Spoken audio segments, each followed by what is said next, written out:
जय Hind everyone. My self DR Sonone, faculty in physics, defence career academy Aurangabad. Students, I hope कि आपने मेरे previous video देखे रहेंगे न्यूटन्स लॉज ऑफ मोशन, जिसमें बहुत सारे कंसेप्ट आपके क्लियर हुए हैं। आज मैं आपके ये सेशन में आपको बताने जा रहा हूँ about work, energy and power. इसके ऊपर NDA में 1 बाय 1 अल्टरनेट ईयर के बाद क्वेश्चन पूछा जाता है और क्वेश्चंस भी बहुत सिंपल होते हैं। तो बेसिक लेवल पे वर्क, एनर्जी, पावर आपको किस तरीके से पढ़ना है वो मैं आज आपको इस सेशन में बताने वाला हूँ। तो शुरू करते हैं वर्क, एनर्जी एंड पावर। तो सबसे पहले इसमें जो पार्ट है work, then second energy and power. तो इसको 3 पार्ट्स में हम लोग पढ़ने वाले इस टॉपिक को। First one is work. So simple definition of work is activity you are doing. Any activity is nothing but the work. But if we take 2 examples, if any person is, for example, reading a book but in rest position, and if any person is walking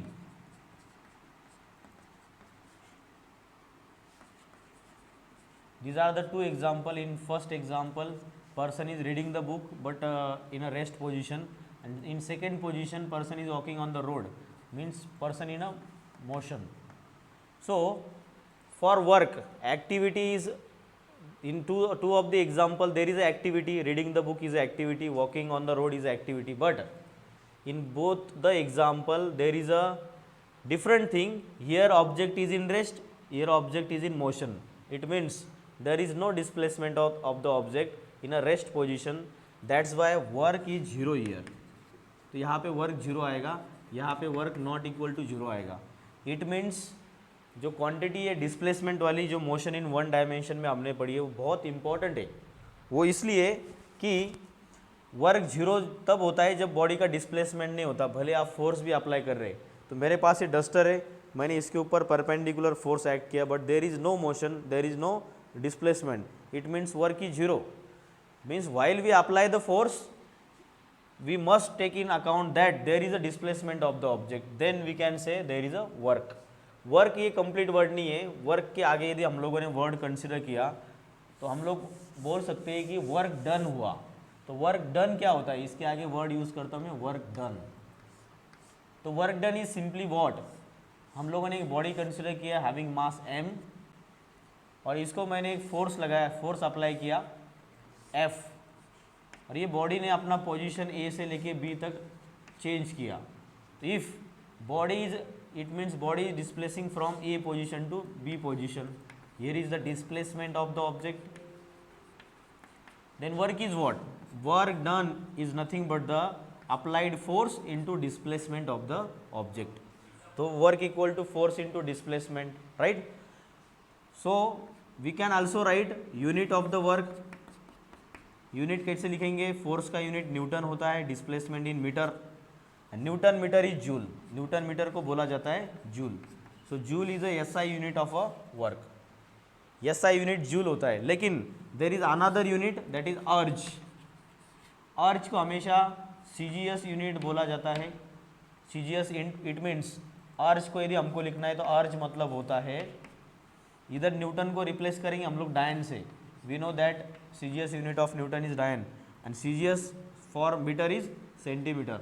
so dyne centimetre is erg and we can say joule is nothing but the newton metre. And if we convert joule into erg, then we can write, we know that if we convert 1 joule equals to how many erg. हमको यदि ये निकालना है कि 1 joule equals to कितना अर्ज होता है.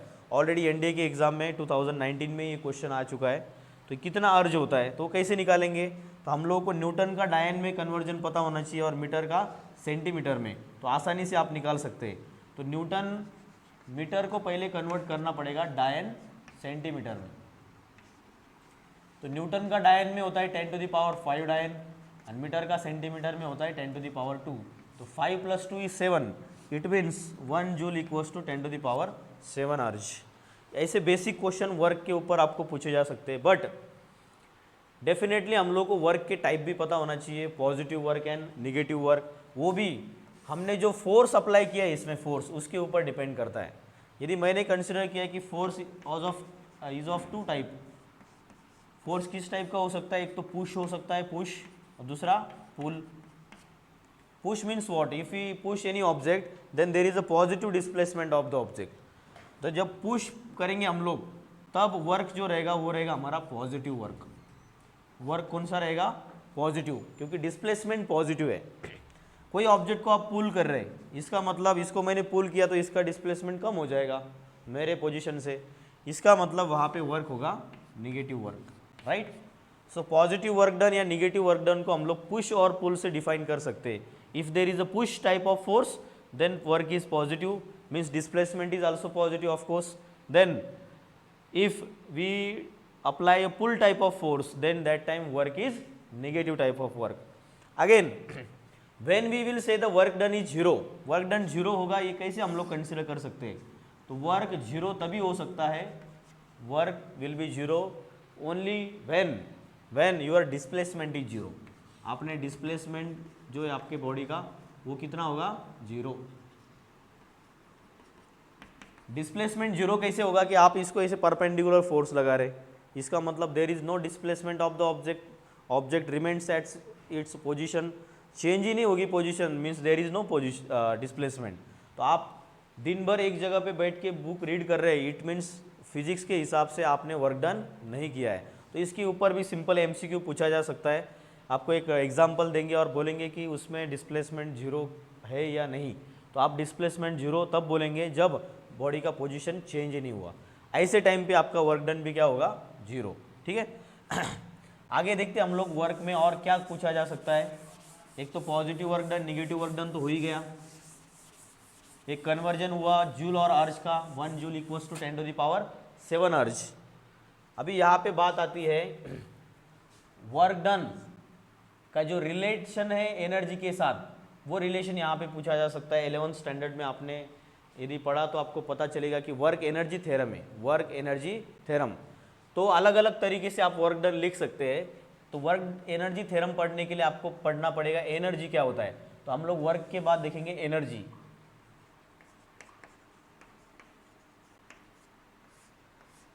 तो सिंपली ऐसे बोला जाता है कि energy is nothing but the work and work is nothing but the energy. आपके पास एनर्जी है तो आप वर्क करेंगे, और दोनों के यूनिट भी सेम है, दोनों का डायमेंशन भी सेम है, राइट।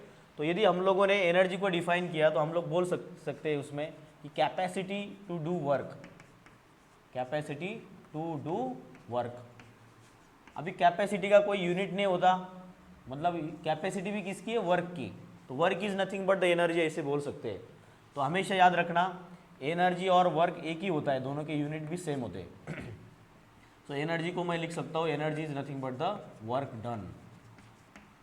और ऑफकोर्स वर्क डन करोगे तो देर is a change in energy. आपकी एनर्जी पहले फॉर एग्जांपल 10 जूल थी और आपने कुछ वर्क किया तो आपका एनर्जी ऑफकोर्स कम हो जाएगा, 5 जूल हो जाएगी। सो चेंज इन एनर्जी होता है। तो इसलिए वर्क एनर्जी थ्योरम जो बोलता है उसके हिसाब से देखा जाए, वर्क एनर्जी थ्योरम वो होता है कि work done is equals to change in kinetic energy, ऐसे बोला जाता है। तो उसको भी हम लोग देखने वाले, change in kinetic energy. Unit same है दोनों का। एनर्जी को भी आप फोर्स इंटू डिस्प्लेसमेंट के हिसाब से लिख सकते हैं, फोर्स इंटू डिस्प्लेसमेंट ही होता है। हम लोग अभी टाइप्स ऑफ एनर्जी देखेंगे तो क्लियर हो जाएगा। इसका यूनिट फिर से जूल, एसआई यूनिट, और जो उसका यूनिट होता है सीजीएस में। तो यही कन्वर्जन और यहाँ पे सेम ही है। बस आपको टाइप्स ऑफ एनर्जी के बारे में क्वेश्चन आ सकता है, वेरी सिंपल क्वेश्चन आता है इसमें, types of energy. Types of energy में there are 2 types of energy, first one is potential energy and second one is a kinetic energy. तो पोटेंशियल एनर्जी हमेशा डिफाइन किया जाता है for a object in a rest, और दूसरा kinetic energy when object is in a motion. It means the energy possessed by the body when body is in rest known as potential energy, and kinetic energy is what, when body is in motion energy acquired by the body is kinetic energy. So potential energy का equation भी आप जब लिखोगे तो potential energy simply आप लिख सकते हैं, एक ऑब्जेक्ट है हमारे पास जिसका मास है m, उसके ऊपर एक्ट हो रही है ग्रेविटी g, और इस ऑब्जेक्ट को यदि मैं सरफेस से कुछ हाइट पे लेके गया जिसको मैं कंसिडर करता हूँ h, तो ग्रेविटी उसको पुल कर रहा है, उसका मास है m, और एक हाइट पे वो h, तो उसके अंदर जो एनर्जी एक्वायर्ड होगी तो उसको बोला जाता है mgh। फिर से हम लोग वर्क एनर्जी थ्योरम यदि यहाँ पे प्रूफ करने गए तो वर्क का मतलब फोर्स इंटू डिस्प्लेसमेंट होता है, और मैंने आपको बोला कि एनर्जी भी क्या होता है, force into displacement. Here is also mg is a force, weight is a force, here height is a displacement, displacement ये। तो पोटेंशियल एनर्जी इस तरीके से लिख सकते हैं। सेकेंड जो टाइप है एनर्जी का दैट इज काइनेटिक एनर्जी, उसको हम लोग हाफ ऑफ mv² बोलते हैं, राइट। और इसका डेरिवेशन भी फोर्स इंटू डिस्प्लेसमेंट से ही आता है, ऑफकोर्स काइनेमेटिकल इक्वेशन यूज करके, जिसमें मास m is a mass and v is a velocity of the object. तो काइनेटिक एनर्जी का फॉर्मूला भी आपको वहां पे दिख रहा है, half mv²। Total mechanical energy body की क्या होती है, टोटल मैकेनिकल एनर्जी,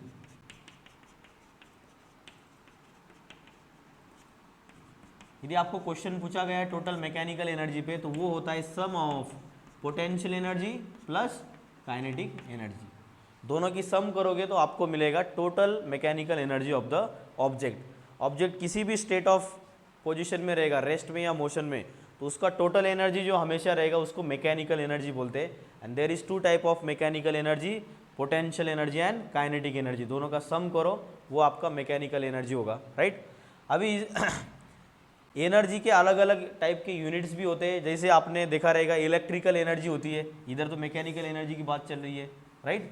तो यूनिट एक तो हमेशा कांस्टेंट रहेगा, that is joule. Joule is the name of scientist, जिसको एसआई यूनिट है, वर्क का वो एसआई यूनिट है, और एनर्जी का भी सेम यूनिट है, बराबर। अर्ज ये सीजीएस में यूनिट होता है, आपको इसमें ये याद रखना है। सो ये आई होप कि आपको ये एनर्जी के दो टाइप्स पता चले रहेंगे, इसका फॉर्मूला, और इसके इतने ही लेवल पे आपको एनडीए में क्वेश्चन पूछा जाता है।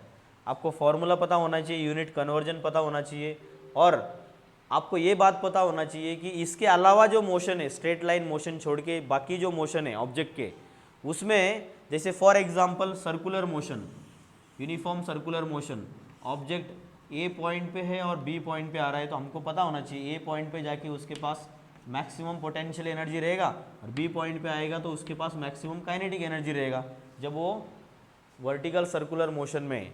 तो जब इसको हम लोग ऐसे क्वेश्चन जब सॉल्व करेंगे, या फिर इस पर कोई थ्योरेटिकल भी क्वेश्चन आएगा, तो आप बता सकते हैं कि यहाँ की पोटेंशियल एनर्जी कन्वर्ट होती है यहाँ के काइनेटिक एनर्जी में, और यहाँ की kinetic energy again converted to potential energy at a point ए।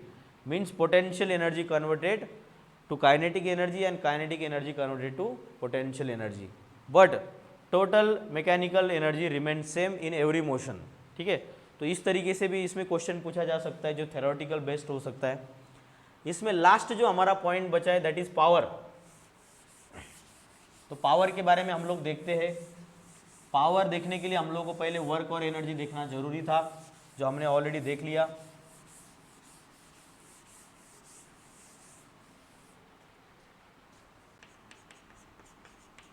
इसको मैकेनिकल पावर भी बोला जाता है। पावर क्या होता है, power is nothing but the rate of doing work, ऐसे बोल सकते हैं हम लोग सिंपली, या फिर energy, rate of change in energy, या फिर रेट ऑफ एनर्जी, ऐसे भी बोल सकते हैं हम लोग। जैसे मैं यहाँ पे बोल रहा हूँ कि रेट ऑफ डूइंग वर्क, या फिर energy per unit time, one and same thing, rate of doing work. Physics में रेट पता है हमेशा टाइम के लिए आता है, तो इसको मैं लिख सकता हूँ वर्क अपॉन टाइम। पावर को क्या लिख सकता हूँ, work upon time, but we know that work is nothing but the energy, तो मैं इसको एनर्जी पर यूनिट टाइम इस तरीके से भी लिख सकता हूँ। अभी पावर के अलग अलग फॉर्मेट इसमें देखते हैं, जिसके ऊपर ऑलरेडी क्वेश्चन पूछे गए। तो इसका यूनिट जब हमको निकालना है, तो वर्क का यूनिट हमको पता है जूल होता है, and time is in second, तो जूल पर सेकेंड पावर होता है, लेकिन जूल पर सेकेंड ये दोनों को मिला के बोला जाता है वैट। आपको बोला कि 1 वैट पावर कितना होता है, तो आप बोलेंगे जब वर्क होगा 1 जूल का कितने टाइम में, 1 सेकेंड में। When work of 1 joule perform in a 1 second, then that type of power is 1 watt power, ऐसे आप बोल सकते हैं। ये पावर के इस यूनिट्स के अलावा बहुत सारे कमर्शियल यूनिट है, उसके बारे में आपको पता होना चाहिए, जिसके ऊपर नंबर ऑफ टाइम क्वेश्चन पूछा है। कमर्शियल यूनिट्स ऑफ पावर, जैसे kilowatt hour, electricity kilowatt hour में ज़्यादातर आपको यूनिट देखा रहेगा। किलोवाट आवर किसको बोलते हैं, किलोवाट का मतलब होता है 10 to the power 3, sorry kilowatt, kilowatt को हम लोग 10 टू द पावर 3 वैट लिख सकते हैं। मेगावाट रहेगा तो उसको हम लोग 10 टू द पावर 6 वैट लिखेंगे, बराबर। किलोवाट मेगावाट इसमें ज़्यादातर पावर होता है 10⁻³ वैट, किलो का मतलब और मेगा का मतलब होता है 10⁻6।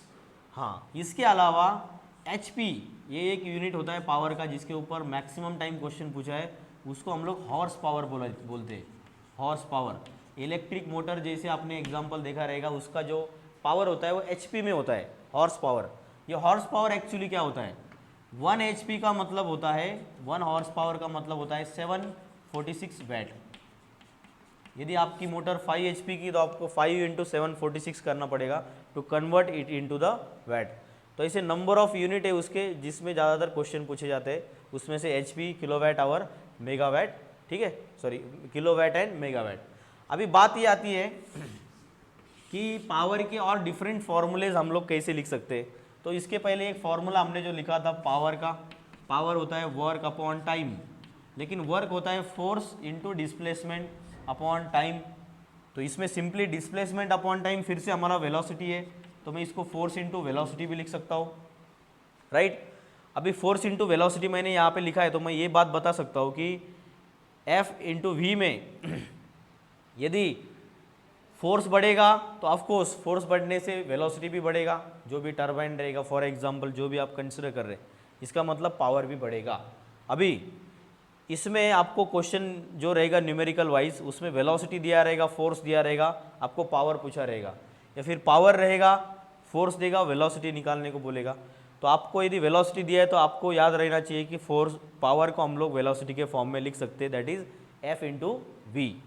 या फिर आप और भी चेंजेस कर सकते हैं। यदि आपने ये वाले फॉर्मूले को, पावर को यदि आपने इस तरीके से लिखा, फोर्स को यदि मैं लिख रहा हूँ मास इंटू एक्सेलरेशन और वेलोसिटी एज इट इज़, फिर से मास इंटू एक्सेलरेशन मोमेंटम होता है, फिर मैं इसको ऐसे भी लिख सकता हूँ momentum PA, power into momentum into acceleration, जो फिर से क्या हो जाएगा हमारा पावर हो जाएगा। तो अलग अलग तरीके से आप लोग इसमें फॉर्मूला लिख सकते हैं डिपेंडिंग कि आपको न्यूमेरिकल्स में किस तरीके का क्वेश्चन पूछा है और कौन सा क्वांटिटी दिया है।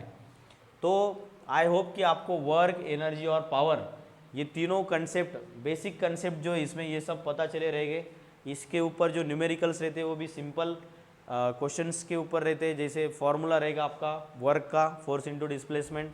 वर्क में जो पॉइंट है रिजोल्यूशन ऑफ फोर्सेस का, वो वाला पॉइंट आपके सामने लेके आता हो, ताकि आपको क्लियर हो जाए कि ज़्यादा से ज़्यादा क्वेश्चन का लेवल किस तरीके से हो सकता है।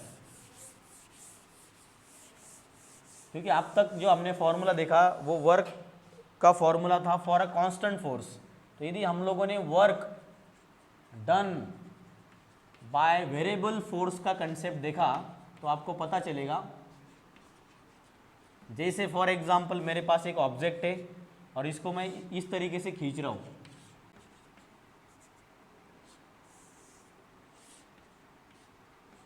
तो ऑफकोर्स ये ऑब्जेक्ट तो सीधा आएगा आगे, लेकिन फोर्स तो इस तरफ है।